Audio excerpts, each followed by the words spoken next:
Hey, moms in real estate. I'm so excited to be back with you for a second time today. And this time Yay. is going to be equally as good because we are with the one and only Kayla Adams. And if you don't know Kayla Adamson, you should. Like, she is such a powerhouse out of Oh, Florida, and she has such a heart for women. She's one of our partners here at Moms in Real Estate, and she has the Stay Bossy community. And I just love mhm. the authenticity that you lead with. And today she's actually going to be walking us through three crucial steps that you miss on onboarding that are costing you loyalty as a client from your clients. And I think this is so powerful, especially in Q4. And I think that all of us should be looking at how do we get more opportunities from what we're already doing. And so I feel like, Kayla, this is going to be like spot on with that, right? Yeah, absolutely. I'm really excited to go over this today. This is one of my superpowers, I feel like, as well. So, to be able to share it with everyone so that you can implement it into your own systems and routines is just going to be awesome. Yay. Well, I'm super excited. So you won't want to miss. Stay tuned. Also, there's Mhm. going to be a giveaway, right? There's going to be a giveaway at the end. Yes, a Um, really great giveaway. Yay! So we're always excited for that. So with no further ado, I'm going to go ahead and give it to you. Are you ready for me to share your screen? I am ready. Let's do this. All right, sister, it's all yours. And if you are tuning in, any of our live streams, any of our platforms, our staff and our community coordinators monitoring. So you can drop questions Mhm. in and we will answer any questions you have for Kayla at the end of her presentation. So there you go, sister. You're good to go. Perfect. Good afternoon, ladies. I'm going to jump right in. And just like Randy said, I am happy to answer any and all questions at the end. So, just to get started, I'm sure some of you have seen me share this quote. It is in my book, The Best Agent Doesn't Win, the Best Communicator Does. And I wanted to start our call with a quick story and tell you guys about when I first became a real estate agent. I got my real estate license at the very end of 2015. I joined a cute little boutique brokerage and I spent a lot of time sitting in the office, right? You want to learn from everyone that's in there, see what's happening, hear the conversations, be in the mix of the behind the scenes. And one day while I was sitting in the office, the top producer of the office, which of course I looked up to, came storming into the office and she was really, really mad because she did not win a listing. She wasn't mad because she didn't win the listing. She was mad because of who she lost the listing to. And it was a brand new realtor. It didn't matter how much experience she had, it didn't matter how many sales she had. She was not the best communicator. She tried to rely on her stats and her numbers to get her business. And a new agent swooped in, got the listing because they were a great communicator, a great speaker. They were smooth with their words. And it is no surprise that the best communicator always wins. And that's what we're going to dive in a little bit more today about. So, the top reasons buyers and sellers don't rehire the same realtor again. And this is based on real statistics, you guys. National consumer feedback, NAR reports, and post transaction surveys that were collected and put into data for us to analyze. And I skipped over post nurturing because everyone knows they should nurture their clients post closing, right? We see pop buys galore in all of our groups. We see the client events. This is something that is all over social media right now, and you can literally go on Pinterest and get 100 pop buy ideas. So I didn't include that on here, but it is one of the top ones, lack of follow up post closing. But we're going to talk about what happens before you even get to the closing table today. So, poor communication was a top one. Clients often feel left in the dark about showings or feedback, offers, closing updates. They're not getting talked to enough. And talking is literally free. We can do this at any time. We can set alarms in our phone to send a quick text about what's going on with the transaction a couple times a week. Misaligned expectations. Clients expect the agents to perform miracles. We all know that, especially when we start getting those phone calls about like what's happening, why am I getting lowball offers, all of that jazz. Buyers and sellers want miracles, especially in 2025 when we're in this weird real estate market, right? But sometimes it is kind of our fault. I'm going to hold your hand when I say this, but sometimes as agents, we overpromise. Instead of setting realistic expectations, we take listings that are overpriced. We say, oh, I can sell your home quickly, no problem, just because we're going up against other agents. And we kind of set everybody up for unrealistic expectations. And then lack of personal connection or trust. Everyone knows we should try to build that like, no trust factor. when we're trying to get leads and during lead generation, but we have to continue that during the transaction, during the listing process, the showings, going under contract, at the closing table. So some agents focus so heavily on numbers or production that they forget the emotional side of real estate. And we can build that just by talking to our clients like we're talking to a friend that we care about. And we're going to dive into the top 3 boss level moves that we should all be doing. Number 1 is to streamline your onboarding. Point blank, period. When you onboard a seller and buyer, you should have a process that is duplicated every single time to the point where it's almost identical. Of course, sometimes some small things are different. So if you have a short sale or someone's doing like a 1031 exchange, but overall, the bulk of your listing appointments and your buyer onboarding can be the same. So if you do not have an onboarding process yet, that is 100% something you need to put in place. And then number 2, over communicate. I am a massive over communicator.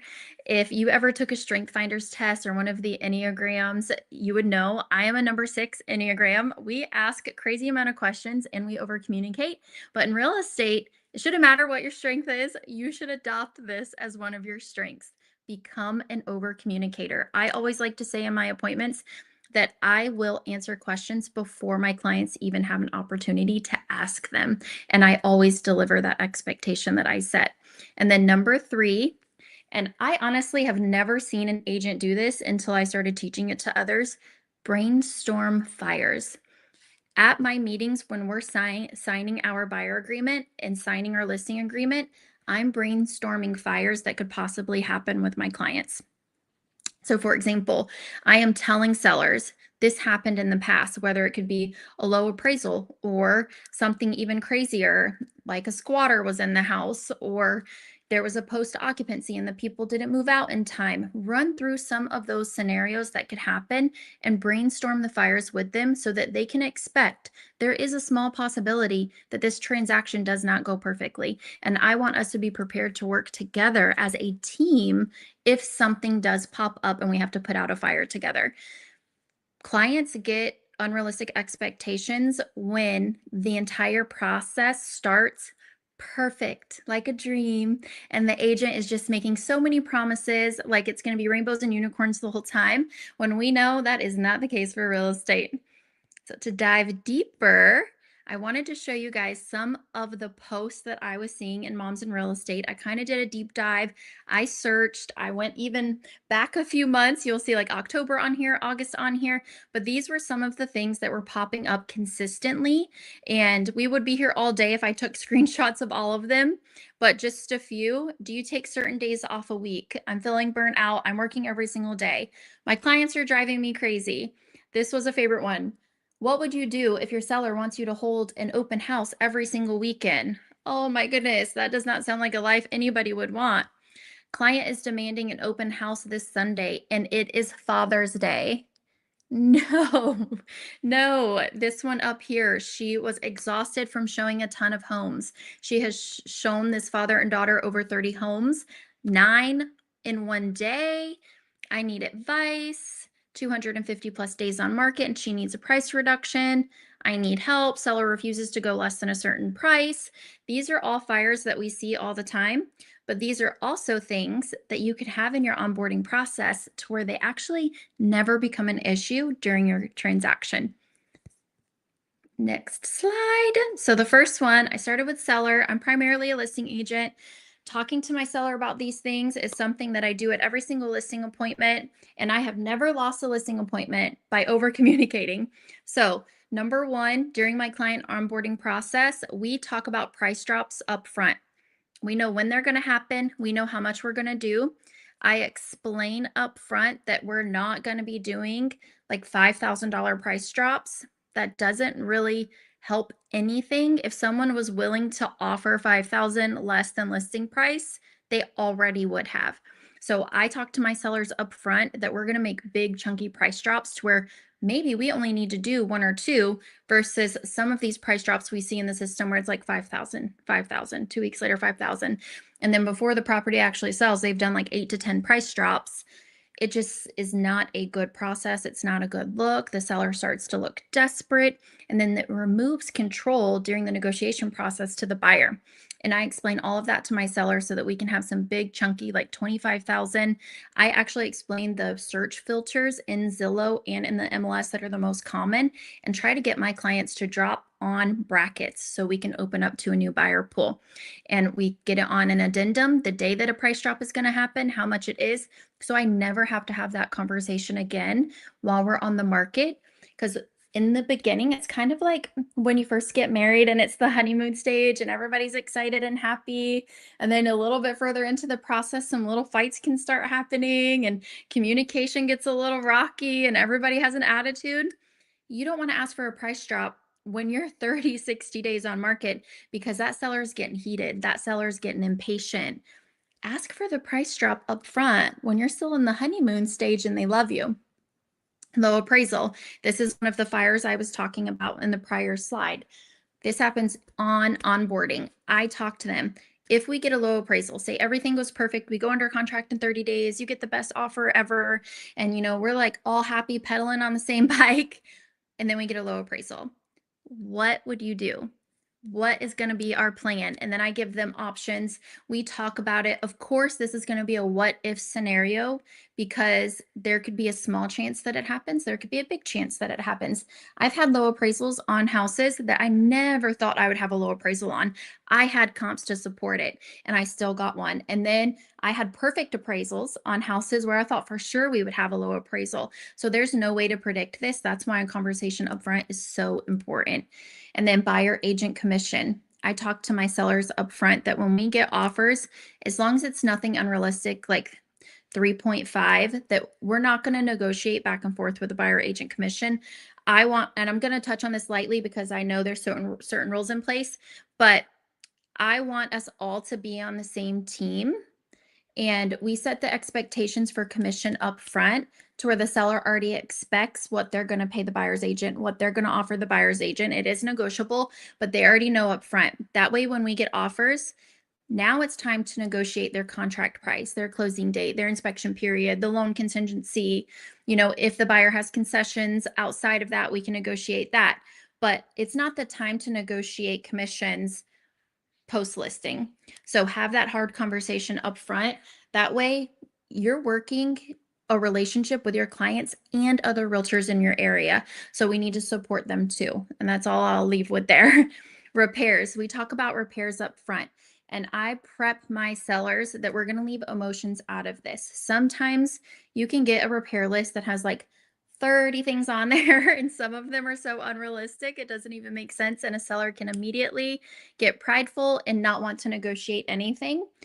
I 100% say that just like that. I was like, I want to make sure our feelings don't get hurt and we don't get prideful if we get an unrealistic repair addendum. So I want you to know, like in the past, I've gotten repairs for really silly cosmetic things, but we're always going to be open to negotiating. We're always going to do a counter. That way, the goal is to keep moving forward. So we talk about all that up front. Open houses. All of my closest realtor friends know I am not an open house fangirl. It's not one of my strong lead pillars. I don't like doing them. Maybe it's my ADHD, but I hate sitting there for hours. I talk to my sellers up front and let them know how many open houses I'm willing to do. I never do the first weekend that we're on the market. I explained to them the first weekend on market is our strongest and most serious buyers prefer private showing. I'm like, let's leave that open for those serious buyers to get through the door. And then I'm like, and then if you want an open house, we can do one the second weekend. But the most important thing I explained to them with open houses, and if you guys take one thing away from this call, I want it to be this. I see serial open houses on listings. My heart hurts for the agent and the seller because your open houses are advertised on Zillow. And say a buyer is doing a little research on a house they're interested in, and they see that this listing has had 12 open houses across the last 4 weeks, and they're still sitting there without offers. That's showing them how much work the agent has put in, how much exposure it has had, and it's still on the market. The seller is losing their negotiation power. It does not look good for a house to have 1 million open houses on it. And I explain that to my sellers up front so they don't have an unrealistic expectation that open houses are super, super good. Open houses are a lead generation pillar for realtors. Point blank period. Sometimes, there are exceptions to the rule. An open house could possibly sell it, but it's like less than 5% of the time in realistic statistical measures. And I explained to them that I want them to hold their negotiation power. That's my strongest defense for them, is to make sure they hold their negotiation power, even if we're on the market for 4 months, even if we're on the market for 6 months. So we don't want a bunch of open houses sitting on there that a buyer can see, and then they use that as a power move in their offer.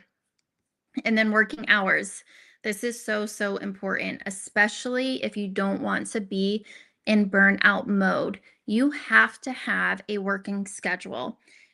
Just say, for example, you are scheduling a dentist appointment. When you call your dentist, do you tell your dentist, hey, can I have my appointment 7 p.m. on Sunday? Your dentist would be like, no, go get a different dentist. I'm not the dentist for you. It is completely normal, and our society is programmed to work within people's schedules. It is second nature for people to know that they can work within people's schedules. School, careers, anytime anyone tries to schedule an appointment anywhere, not even a dentist, it could be for anything. It could be for hair, it could be for your nails, for anything. They are looking at the availability of that service provider. So you having working hours does not make it look like you're not a good realtor or you're not the best for them because you're not available 24/7. It's going to feel normal and comfortable for them. And I've actually won business by explaining my schedule to people. And they were like, you're one of the first agents that haven't told us you'll be at our beck and call 24/7. I've had a seller tell me, the agent before you told me I could call her at midnight. Like, what? And I'm like, I'm so sorry. You cannot call me at midnight. I will be asleep. So I challenge you after this call to make sure you have 1 to 2 days off a week, that you communicate to your sellers. These are my days off. If there is like an epic emergency, and by emergency, I mean their vacant house was broken into, or there is a water leak and the neighbor called to let you know that there's water coming out of something. Those are the types of fires. A fire is not a buyer called and asked if they could see it on Thursday, so you're going to get it scheduled on your day off. You know what I mean? You guys tracking with me? I can't see you, but I feel like you're tracking with me. Yes. Okay. When I am like, you and I are the same humans. I'm like, yes, yes, yes. Okay, good. I'm like, are there tech issues? It's so quiet. No, Okay, no, everybody's taking notes because they all want to build a business. It's good. life-giving with boundaries. So they're here for it. Yes, yes. So on to the buyers. Showing guidelines, just like that screenshot from the Moms in Real Estate group on the prior slide. 30 houses, 9 in 1 day. Crazy, crazy, crazy. On my onboarding process with my buyer, I tell them the days of the week that I have my showings. But most importantly, I tell them, and this is just my rule, you can adopt which one's best for you. I never show more than 5 houses in the same day to the same buyer. I tell them they will all start running together. Then we will have second showings more continuously, because you're going to kind of forget, oh, did this one have the pantry or was it this one? There's no way to really, with their brains, we see houses every day. So we can, normal people can't. They're going to get confused, especially first time home buyers. And then what I also tell them is you email me your list of the houses that you want to see. And then I'm going to filter through them and remove the ones that I know will not work for you based on their needs and greeds that they showed me. I always ask for a needs and greeds list. Needs are major deal breakers. For example, if they know they will not live off a busy highway because they have young kids and they don't want their young kids to possibly run in the road, I'm going to mark all those off. Greed would be like a pool, but it's not really a deal breaker. You know what I mean? So then we would possibly see some with a pool because they kind of want one, but they're not going to turn up the most perfect house if it doesn't have one. And that's going to help narrow down your showing list as well.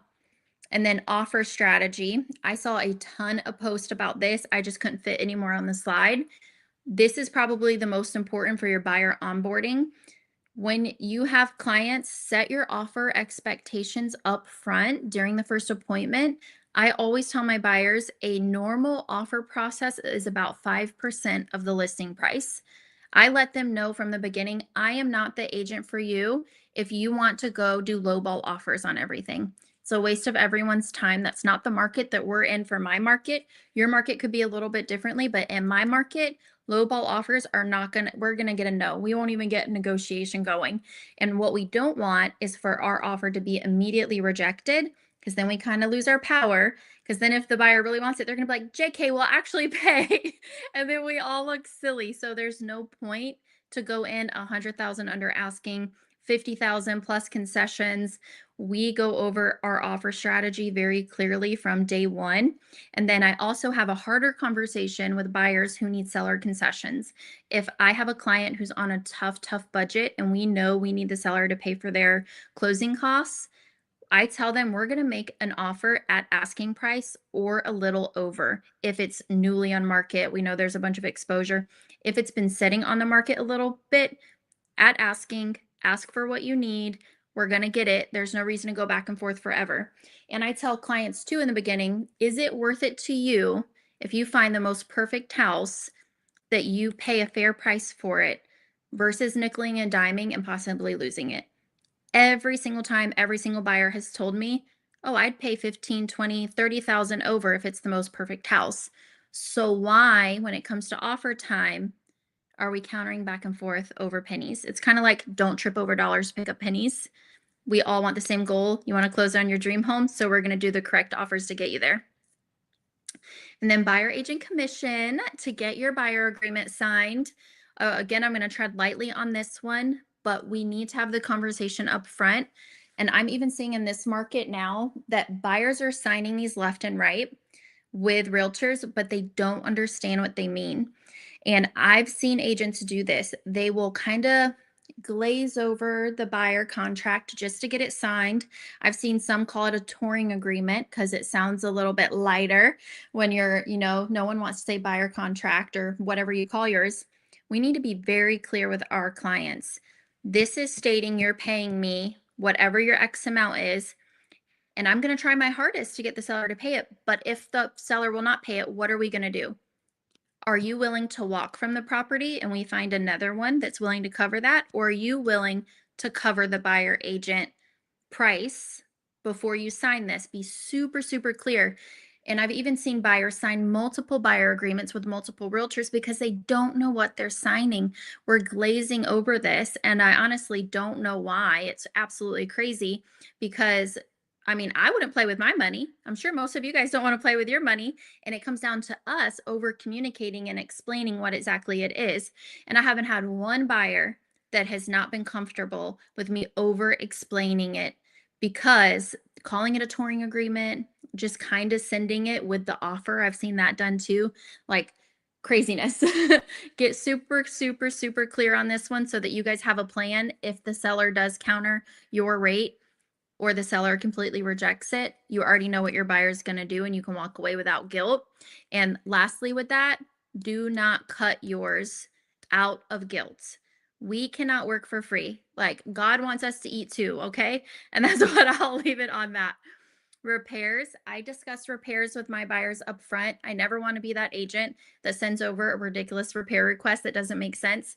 I tell my clients from the very beginning, the main things we're going to worry about is what's on your 4-point: electrical, roof, HVAC, plumbing, that kind of stuff.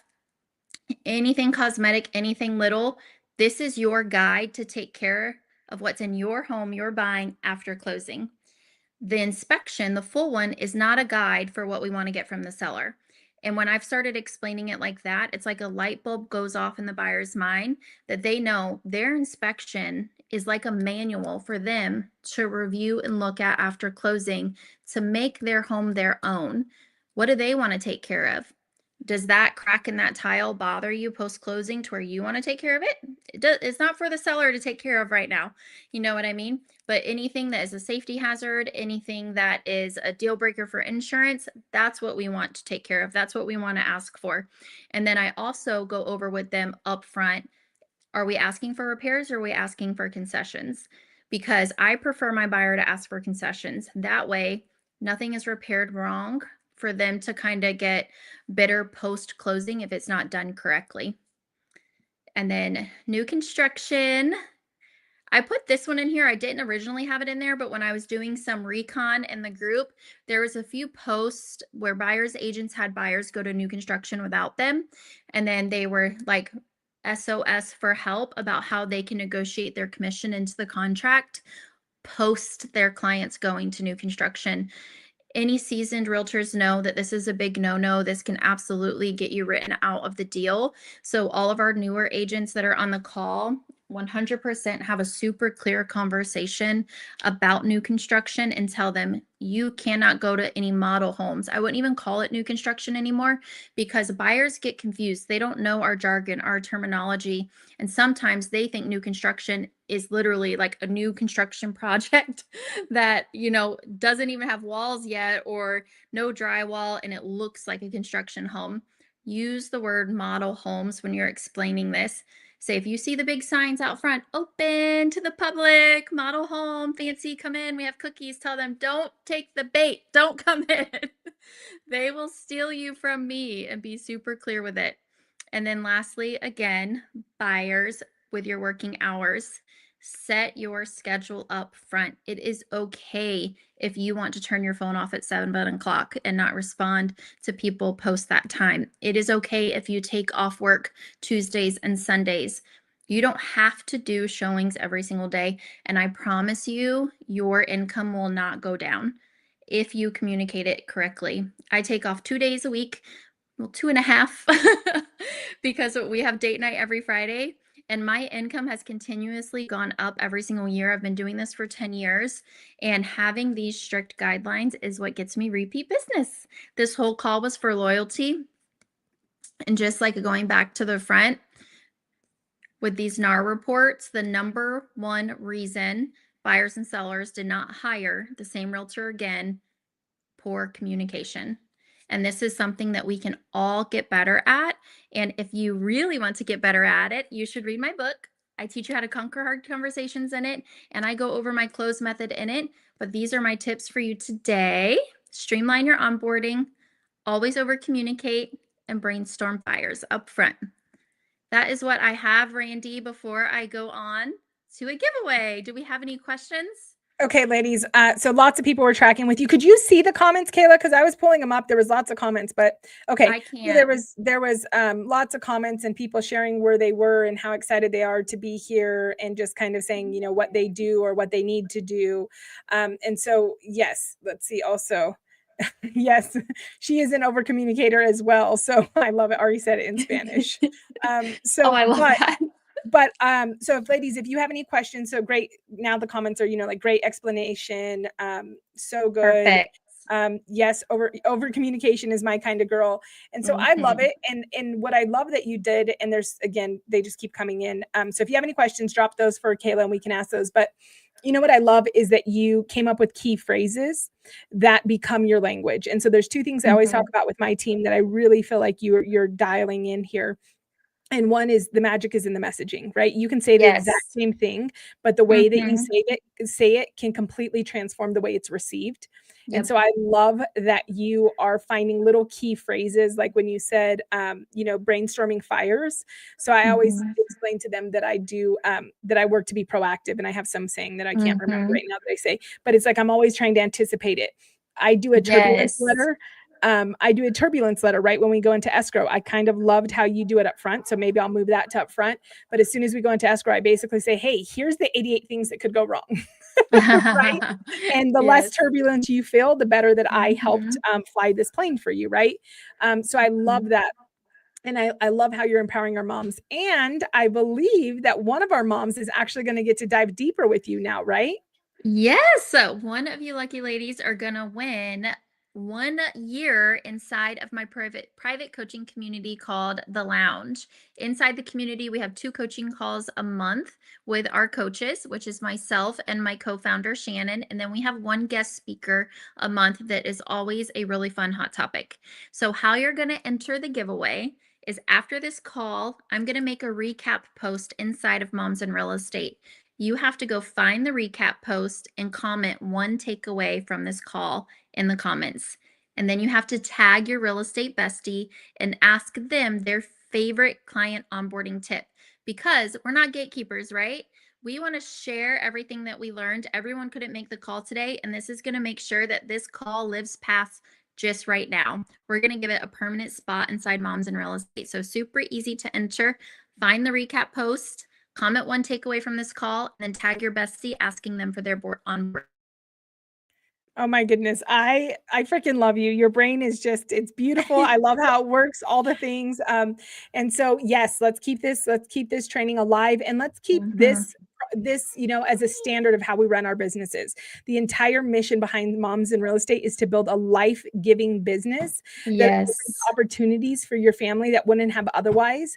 And the fact that it's 2025 and we have so many women that are still suffering through this business when it can be life-giving, absolutely not. And so we love that we have you as a partner, Kayla, and we love that you are just continually such an authentic contributor in our community. And so I think, can you see him now? I think I tried a different way. Can you see him popping up on the side now, Kayla? I cannot, but let me escape full screen. Okay, what about now? Do you see them? Because I have them there small, but like they pop up like this too. Do you see that? Yes, now I do.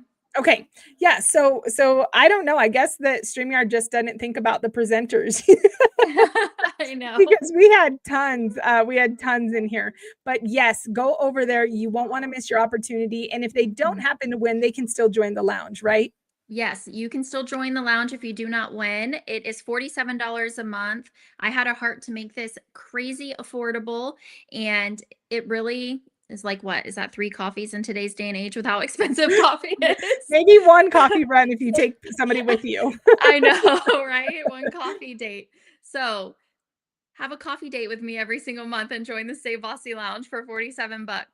But try to win a year free first. Yes, go do that. But I also want to say that one last thing. Oh, go ahead. Sorry. If you are currently a member in Stay Bossy Lounge, because I just saw her pop up, you can still enter and win a free year, and we'll pause your paid membership. So you can definitely still enter if you're a current member. Yay, I love that. And I just want to shout you out because I know this comes from the place of your heart. I know that you have a story that you've shared a few times, and the fact that you wanted to keep this something that was affordable is huge. That's very near and dear to our Moms in Real Estate mission. And so guys, investing in yourself is something that is so powerful. And I just want to tell you that over the course of my 20+ year career, coaches that are at the level of Kayla, I have seen charge thousands of dollars, $2,000, $3,000, $4,000, $5,000. And the fact that she's providing something that is so high in value and so cost effective, like if you are not, even myself as a producing agent who's been doing this for years, we get busy, we get out of sorts, market shifts take us out of our processes. Getting around people that are going to keep us driving the machine correctly is invaluable. So I highly suggest jumping over to the lounge one way or another, but go try to win it first, right? Yes, go try to win it first. All right, friend. Well, thank you for joining me here. I'm so excited, and we're going to make this, we're going to keep this thing alive and keep going. Yes, thank you. Have a great day, ladies. Thank you for having me. Bye, ladies. Thank you all.